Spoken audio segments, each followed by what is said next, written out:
Hello, ladies and gentlemen. It is I, Emily Sophia, aka Mighty Sophia, finally here to break down a brand new series for you guys that I have been anticipating for months and months on end.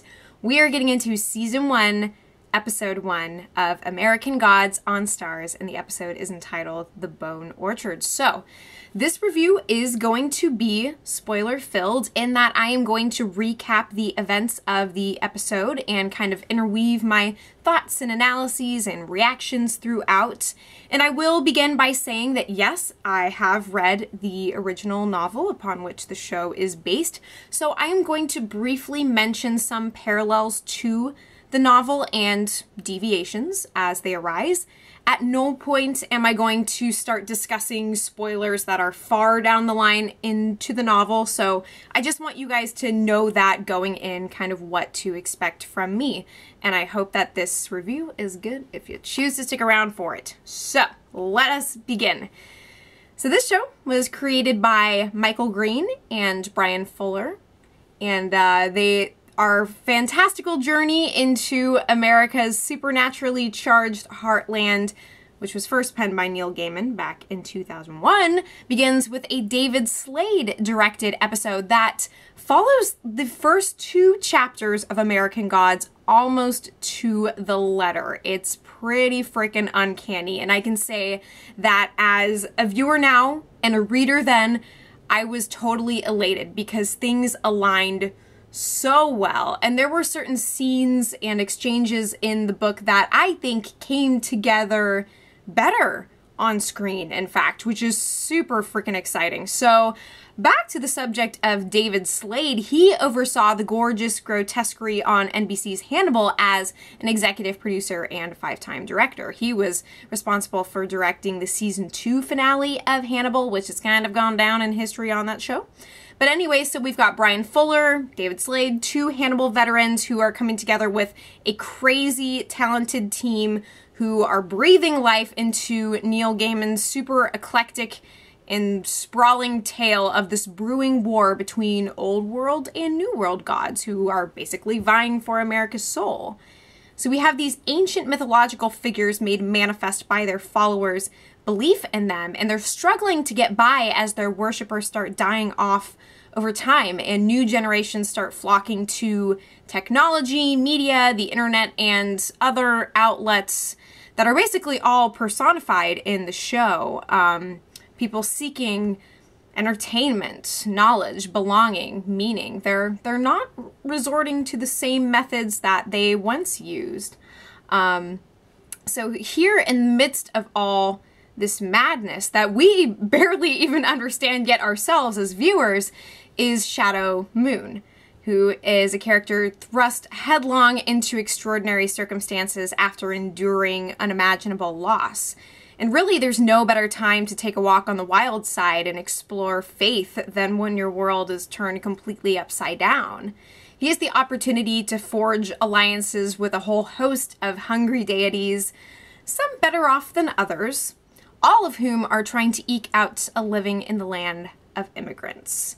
So we begin the episode, of course, with a banging psychedelic intro. I can already tell I'm going to get super into that theme song and the whole montage that we get. It's this neon fever dream, spectacular totem of these diverse icons that span cultures and continents and centuries, and it looks super dope, might I say. So we also get our first Coming to America vignette, and there are chapters throughout the original novel that are dedicated to these stories of the origins of the gods and the people who brought them to American soil, and recollections of all these different myths and lore. So we get to see this long ship bearing these tempest-tossed Norsemen, and they end up on these desolate shores that are teeming with biting insects and a sure promise of death. And in a phenomenally jarring scene, one of the seafarers is reduced to a freaking human Viking pincushion when he oversteps his bounds. So the ill-fortuned sojourners try to reason with the All-Father to intercede on their behalf and restore the winds to their sails so they can abandon this seemingly god-forsaken place.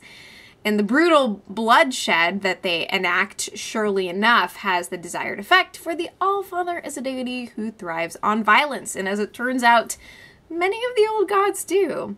And I gotta say, props to David Slade and company for just this was such a bloody episode, but it wasn't gross to me. There was something about it that was so beautiful, and that's part of why I loved NBC's Hannibal, and I'm probably going to end up talking about that show the entire time that I'm reviewing this show, because I just can't separate it out. But no spoilers for that show either, in case you do decide to delve into that yourself. But anyways, we return to the present day where we get to meet Shadow Moon, who's currently a convict, feeling like there's an invisible axe hanging over his head, and he's chilling with Loki Lysmith, who is quite possibly a major power player incognito, and keeping him company in the prison yard, and philosophizing about the nature of prison, all that jazz. Shadow's sensing something weird on the horizon, something in the weather. He's super agitated, and he calls his wife Laura, and is 5 days away from freedom, just 5 days, but is feeling really ill at ease. So the ominous storm rages on as Shadow's resting in his cell with his lucky coin, and the wall bursts and he sees Laura on the other side, telling him that she loves him and everything is going to be okay, trying to reassure himself in the midst of this turmoil.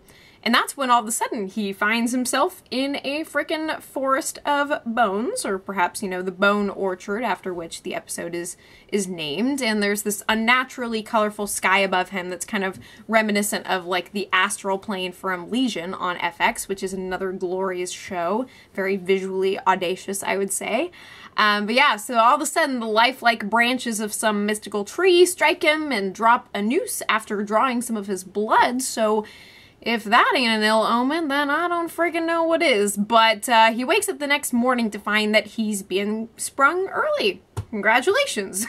The occasion? Well, none other than the tragic death of his wife in a car accident. The good news, of course, is underpinned by the worst kind of bad, as are many situations in life. So Shadow boards the prison bus to the airport, but his hometown of Eagle Point is going to have to wait because he can't catch an early flight. And just in time, he recalls Lysmith's story about, quote, not pissing off those bitches in airports. The moral of which is not pissing off those bitches in airports. And I love the way that the actor just really chews the scenery in telling that story. Pretty much everybody brings their A game in this episode. So now cue the arrival of Mr. Wednesday, played by none other than Ian friggin' McShane. But yeah, so he wiles his way into a first-class seat where Shadow, as fate would have it, is basically dropped into his lap. Shadow is apparently a virgin to aerial travel, but Mr. Wednesday, with a roguish jazz score kind of coiling about him, assures the nervous ex-con that he need only relax, be a bird, and drink up. So Ian McShane, this man, he oozes devilish charm from every pore and through every pixel of our screens. His Mr. Wednesday is this spellbinding smooth talker who draws from a bottomless well of wit and deception, never once skipping a conversational beat. And I have to say, I am so pleased. This is one of the most important characters in the book, in the show, and I can already tell that McShane is in it to win it. And he made me laugh. All these familiar lines that I knew from the book, getting to hear them spoken by someone as witty and swaggery as he is, was just such an immense pleasure. But yeah, so this scene on the plane played out exactly how I thought it would in the book. I'm not even kidding. I had just imagined that Mr. Wednesday was going to have a beard, which Ian McShane doesn't, but I am now accustomed to that reality, and he can choose to do what he wants with his facial hair. But anyways, so they get to a very odd conversation, Mr. Wednesday and Shadow, and he lets slip that it's all about getting people to believe in you. It's not about the cash. It's about the faith. Wink, wink, nudge, nudge. There's a reason he's bringing up faith, of course.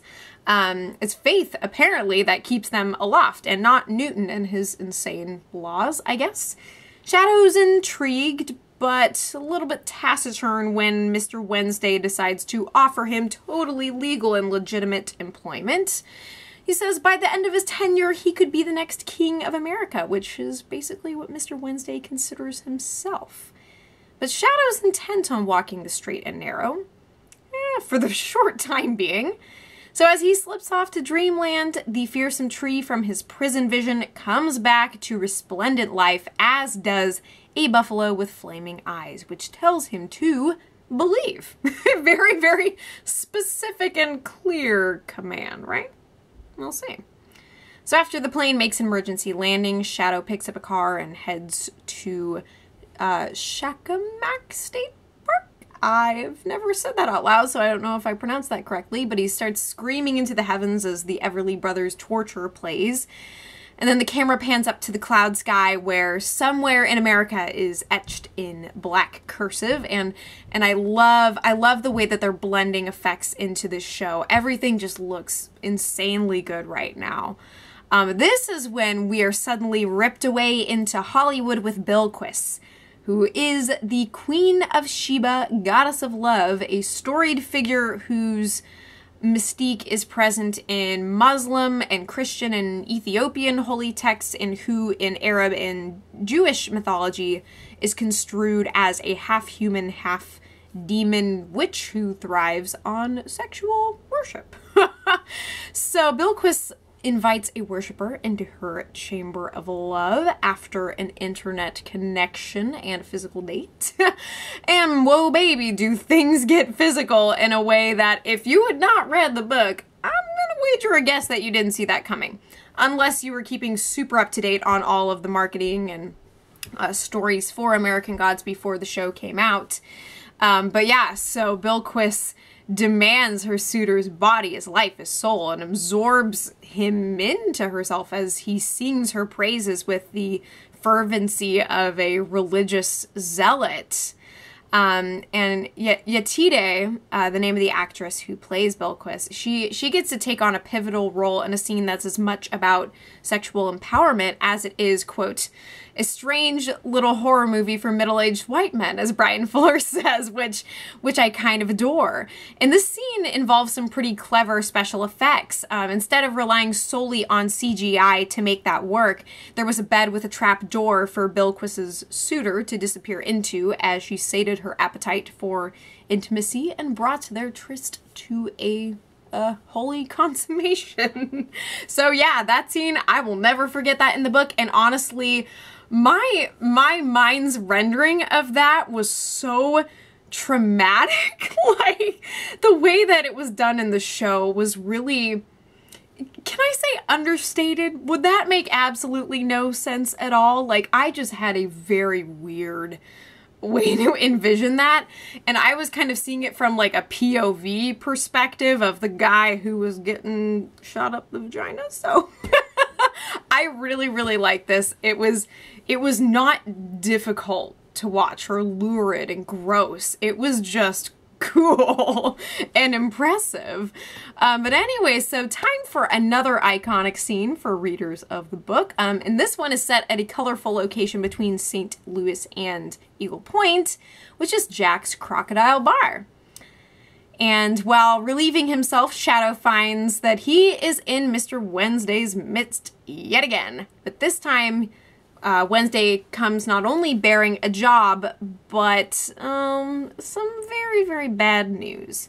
Turns out that his friend Robbie, and former employer at that, bit the same dust as his late wife. So, as Aiko plays in the bar, just like it did in the book, there are some very specific musical cues that are given, and that was one of them. Shadow comes to terms with the truth. He is down not only a life companion, but gainful employment as well. So as he tries to rig a coin toss to refuse Mr. Wednesday's unsolicited offer once and for all, we all know, of course, that based on their first class encounter, that the old hustler has a knack for getting his way. He calls heads, then heads it friggin' is. There's no two tails around it. So then Mr. Wednesday, while he goes to order drinks to celebrate their newly minted partnership and sweeten the ensuing negotiations, Shadow meets his very first leprechaun, and a rather tall one at that. He goes by Mad Sweeney. So while Sweeney downs his Southern Comfort and Coke, Shadow tastes the sweeter, smoother, stranger honey wine, that being mead, the drink of the gods. I've never tried it before, but ever since reading the novel, I've always had a hankering to try that out at some point. Just gotta find the right place to do it, you know? But yeah, their bargain is sealed thus, and Shadow is now Mr. Wednesday's resident ass kicker. But all Shadow wants to do is lay his wife to rest, and then it'll be $2,000 a week, assuming Wednesday doesn't piss him off and annul the already tenuous arrangement early. So Mr. Wednesday swaggers his way through the brokered deal and tosses the coin yet again, calling heads, as if Shadow had any room to doubt which side would see daylight. And then Sweeney starts antagonizing Shadow with his elaborate coin tricks and modus operandi, which rubs the down-to-earth Shadow, a coin manipulator himself, a bit of the wrong way. According to the leprechaun, it's easier to pull gold coins out of thin air than to hold them up your sleeves, and that is just something that is not gonna fly for Shadow. So Sweeney claims that he'll give up his secret, though, if Shadow decides to spar with him. And now this was kind of a weird scene in the book for me, and like, it felt like it kind of came about randomly, the way that they came to blows, but with Pablo Schreiber, I believe is the name of the actor who plays Sweeney, between him and the performance of Ricky Whittle, I believe, Shadow Moon, their performances made me really get into this whole affair, and it was super fun and enjoyable to watch. And so we see the amused Mr. Wednesday look on, place his bets, and give the gold coin a spin, and then Sweeney and Shadow go to town in Jack's Crocodile Bar for the, quote, sheer unholy fucking delight of it. That is a direct quote from the novel. There's a ton of direct quotes that are integrated into the dialogue in the script, and it's done in a really fantastic way.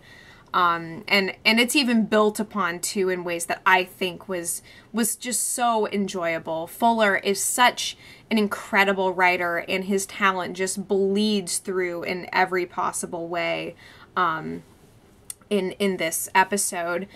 So, yeah, Shadow tries to call off the joyful brawl and snatch up his coin, but Sweeney is not done with him yet. Much like Bilquis, Sweeney seems to crave something in this clash with Shadow. So then the next day, a hungover Shadow finds himself in the back of Mr. Wednesday's Cadillac Betty, cruising the open road and nursing a foggy memory. Did he say yes to something stupid back there before downing mead and exchanging blows with a happy-go-vicious leprechaun? Yeah, probably. Shadow wants to know if Sweeney did in fact teach him the coin trick that he fought him to learn, and Wednesday's more than a little confident that Shadow made off with the Scrappy Barfly's artifice. But little does Shadow know that it's more than a little sleight of hand that he's getting himself into. The leprechaun may not simply have coins up his sleeve, but he does have some supernatural panache that's going to rub off on Shadow's life and Laura's life in a very weird way. So Mr. Wednesday leaves Shadow to go give his wife a proper send-off, or so he thinks, and when he approaches her open casket, Audrey, Robbie's wife, informs Shadow that Laura died sucking her husband off. We don't get to see Shadow's immediate reaction to that news, but he does stand by Laura's grave all day and waiting until nightfall to have a private conversation with her. And then he flicks the fateful coin onto her fresh grave, and Audrey shows up and she's hysterical with grief and rage to the point that she tries to screw Shadow where the dead and damned can see them. She's outraged, humiliated, friggin' beside herself with this horrible betrayal and loss, and who can blame her, honestly? Fortunately, they don't end up copulating amid the corpses and the wreckage of their former lives, but neither of them notice the coin make its descent through the soil, which I can promise the implications of that action are immense, in case you couldn't tell. But yeah, so that was a really cool exchange between those characters too. Something that's really exciting about this show for me is that they're taking a lot of the briefly appearing female characters and expounding upon them in a big way in the show. And even though Audrey is probably only a one-off character for this episode only, although I do think that there's going to be a flashback to what happened with Laura and Robbie, I think that the actress did an incredible job. You could see just how, like, the near lunacy that she's in. She's just so furious, so out of her own mind that she's willing to try and resort to this extreme to get revenge and to try to make this situation right, when in fact all she wants is just for anything to make sense. And that's something that Shadow's probably gonna crave further down the line, but I'm afraid to say he's not gonna get that anytime soon, if at all, ever again. What a lucky fellow. So anyways, as Shadow leaves the cemetery, he is attacked by this glowing, face-hugging virtual reality machine that transports him into the Technical Boy's realm of artificial intelligence and weirdness. And this is a very cool point of departure from the original novel, especially in that over the past decade and a half, technology has advanced quite a bit, as would our conception of what a character like Technical Boy would be. So he looks way different from the description that Technical Boy got in the original novel. He is smoking synthetic toad skins, which is an excerpt from chapter 2 of American Gods. And he's blowing these wafting rings of chemicals in Shadow's face as he starts pontificating about the New World Order that he and his futuristic lackeys have programmed. He says language is a virus, religion, and operating system and prayers are just so much effing spam. And all Shadow needs to know is that the dominant paradigm, quote unquote, is in, and Mr. Wednesday's old paradigm is out. He is a dying breed and a has-been in a swiftly evolving world, which is governed by the visions of Silicon Valley hotshots, you know, kind of like Technical Boy styles himself after, in a very extreme and caricatured way. So Wednesday's world is ready for deletion, just like Shadow, apparently. And then the faceless thugs of tomorrow start brutally beating Shadow and leaving him hanging from a noose, just like the ones that he saw first in the prison yard and then in his vision.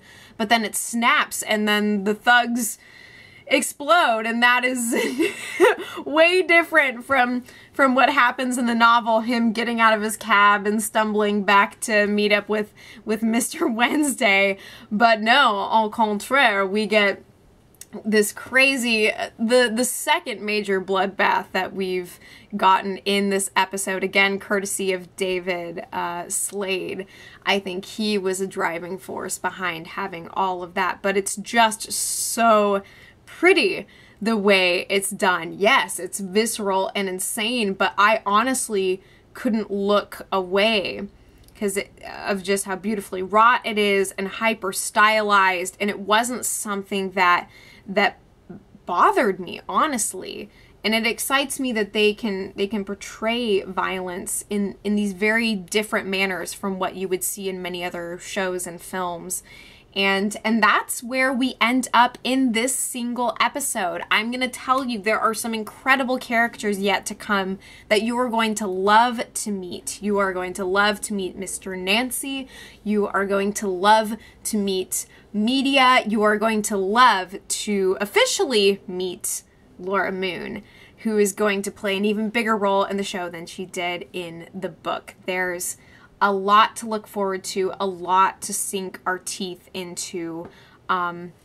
But yeah, to have this story of such crazy, grandiose proportions distilled down into the viewpoint of Shadow Moon, but then also getting to leap around through time and history and hear these stories that have been told time and time again, learn about the origins of the gods and how they've evolved over time or been abandoned or come to know the prominence that they used to have in society. It's really...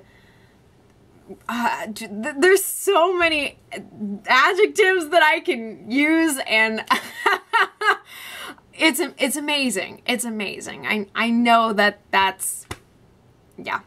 There's nothing else that I can say truly. I thank you so much for sticking around throughout this entire review. If you did so, I'm going to be back next week breaking things down again for you guys. So anything that I missed, any topics you want to cover, any questions that you have about the novel, I'd be happy to address them in the comments below, and with the appropriate spoiler warnings in case anybody else is just trying to peruse the comments innocently to think like, hey, what did other people think of the show? So yeah, that's about everything from me. This video is just the beginning of the conversation, so keep it going on down below. You guys take care, and as always, I will be back before you know it.